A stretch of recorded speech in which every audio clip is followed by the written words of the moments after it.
قیامت کا دن بڑا ہولناک دن ہوگا۔ اس دن جب بندے قبروں سے اٹھیں گے تو قبروں سے برہنہ اٹھائے جائیں گے، قبروں سے جب اٹھائے جائیں گے تو وہ کفن ان سے اتار لیا جائے گا۔ یہ بات جب ام المومنین سیدہ عائشہ رضی اللہ تعالی عنہا نے سنی تو ان کا وجود تھر تھر کانپنے لگا اور عرض گزار ہوئی، یا رسول اللہ پھر ہم ایک دوسرے سے حیا نہیں آئے گی؟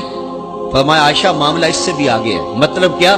اگر کسی کو ہوش رہا تو حیا آئے گی نا، ہوش اڑے ہوئے ہوں گے، ہول قیامت طاری ہوگا، بدن کانپ رہے ہوں گے، کلیجے لرز رہے ہوں گے، دل خوف سے پانی پانی ہو رہے ہوں گے، پتے پانی ہو جائیں گے، تو حشر کے میدان میں جب لوگ جائیں گے تو سب سے پہلا سوال جو رب لوگوں سے پوچھے گا وہ کیا ہوگا؟ صحیح حدیث میں آتا ہے ان اول ما یحاسب بہ العبد بصلاتہ، قیامت کے دن بندوں سے اللہ تعالیٰ سب سے پہلا سوال یہ پوچھے گا کہ کیا تم نے نماز پڑھی تھی؟ سب سے پہلا سوال یوم حشر میں قیامت کے دن نماز کے بارے میں۔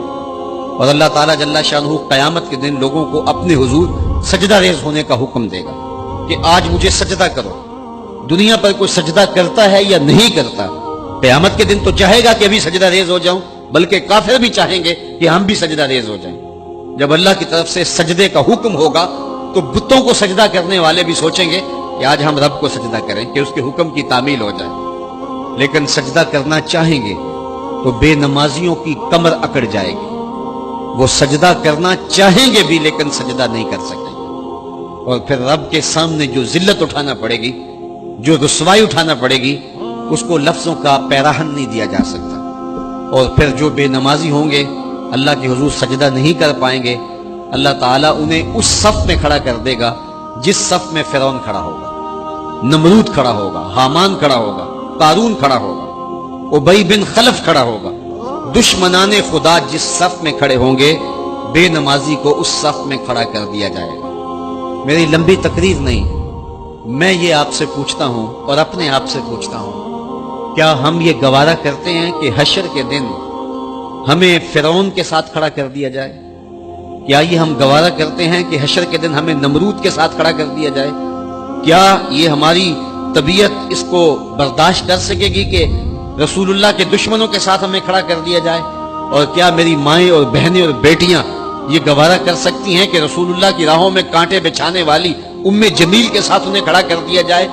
یقیناً ہم کبھی نہیں چاہیں گے، ہم یہ رسوائی کبھی برداشت نہیں کر سکتے۔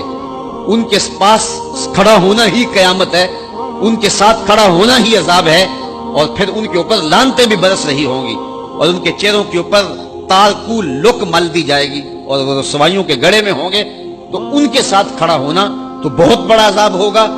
اور اگر کوئی تکلیف بدنی نہ بھی ہو تو ہم یہ گوارا نہیں کرتے کہ خدا کے دشمنوں کے ساتھ کھڑے ہوں۔ ہماری تو آرزو یہ ہے کہ بلال حبشی کے ساتھ کھڑے ہوں، ہماری تو تمنا یہ ہے کہ ابو ہریرہ کے ساتھ کھڑے ہوں، ہماری تو چاہت یہ ہے کہ رسول رحمت کے غلاموں کے ساتھ کھڑے ہوں، اور ہمیں نصیب ہو جائے حضور کے قدموں میں کھڑا ہونا، اہل بیت کے قدموں میں کھڑا ہونا، داتا گنج بخش علی حجویری کے پاس کھڑا ہونا نصیب ہو جائے، ہمیں بابا فرید کے پاس کھڑا ہونا نصیب ہو جائے، امام اعظم ابو حنیفہ کی قربت میں حضرت امام حسین کی قربت میں کھڑا ہونا نصیب ہو جائے۔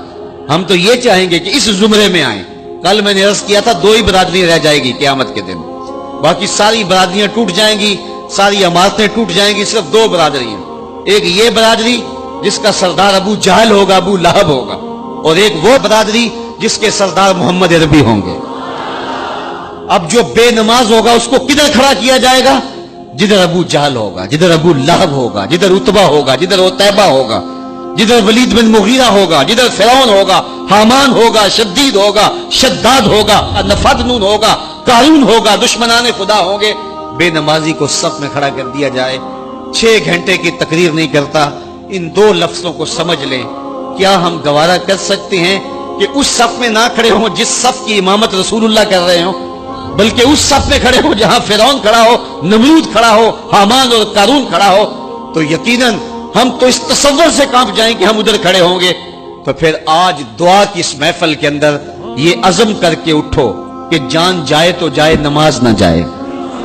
5 گانا نماز شعار زندگی بنا لیں گے۔